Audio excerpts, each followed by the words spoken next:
They call them lakes, but the bodies they keep suggest something much older and much more hungry. Over 6,000 ships rest at the bottom, and thousands of souls have simply vanished.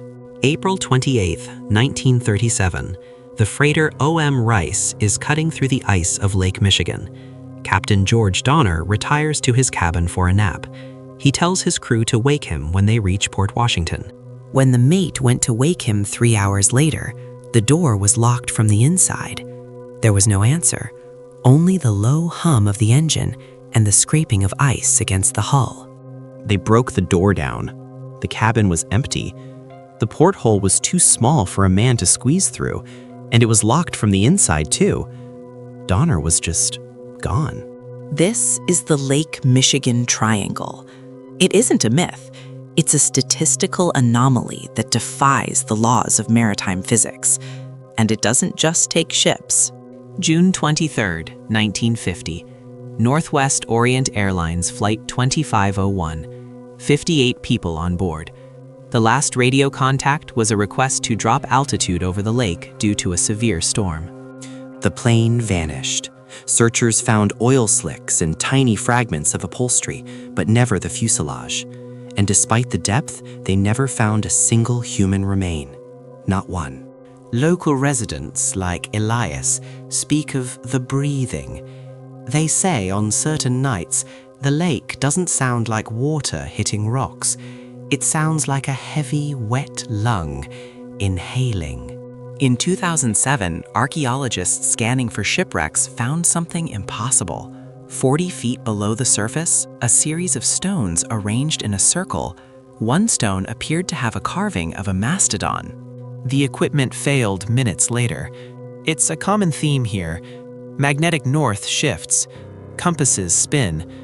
Time, it seems to lose its grip on the present.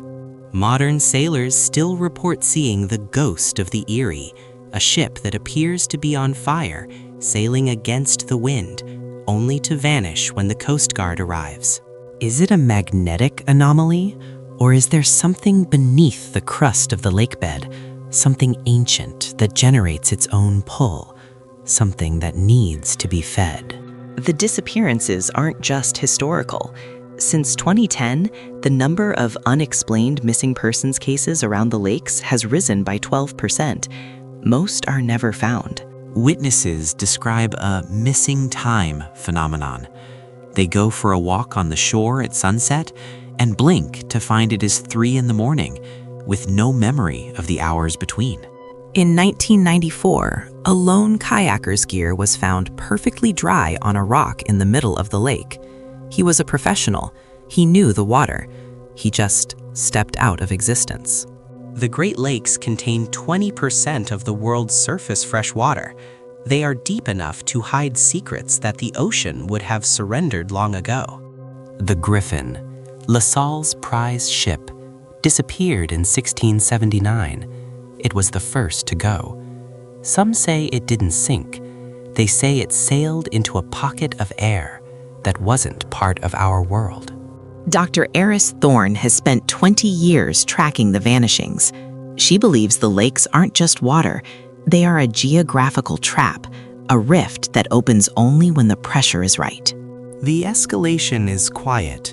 A missing hiker here, a ghost ship sighting there, but the pattern is becoming impossible to ignore.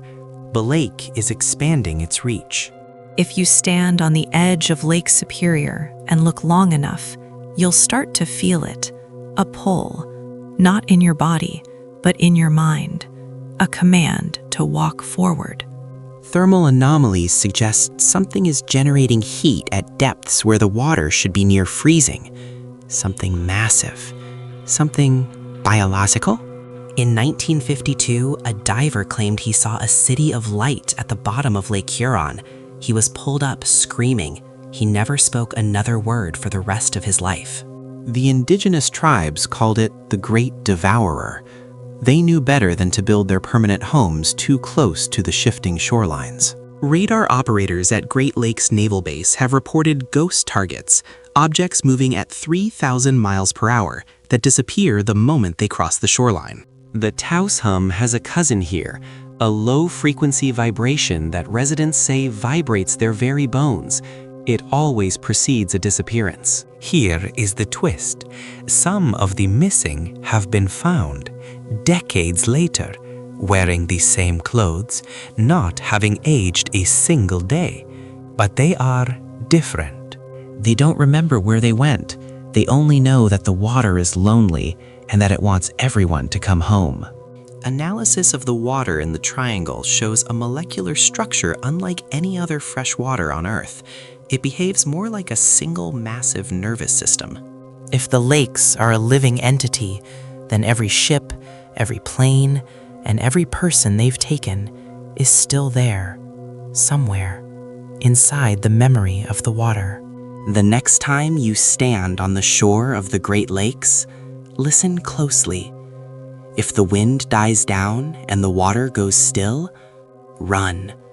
Because it's not just water you're looking at. It's looking back.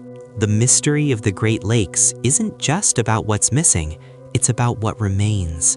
The echoes of the lost are growing louder. The names change, the years pass, but the location stays the same. The water never forgets a face, and it never lets go of a prize. There are no monsters here, no sea serpents or aliens, just the lake itself, a vast, cold consciousness that we have mistaken for a resource. Gravity behaves differently at the center of the triangle.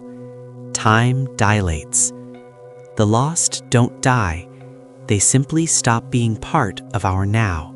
The last recording of Flight 2501 was buried by the CAA for 70 years. It wasn't a crash, it was a transition. They say the lakes are a mirror, but sometimes the mirror shows a world that hasn't happened yet, or one that was erased. The geography of the bottom is shifting. Every time we map it, the canyons have moved. The wrecks have migrated miles from where they sank. The missing aren't gone. They are just on the other side of the surface, waiting for the door to open again.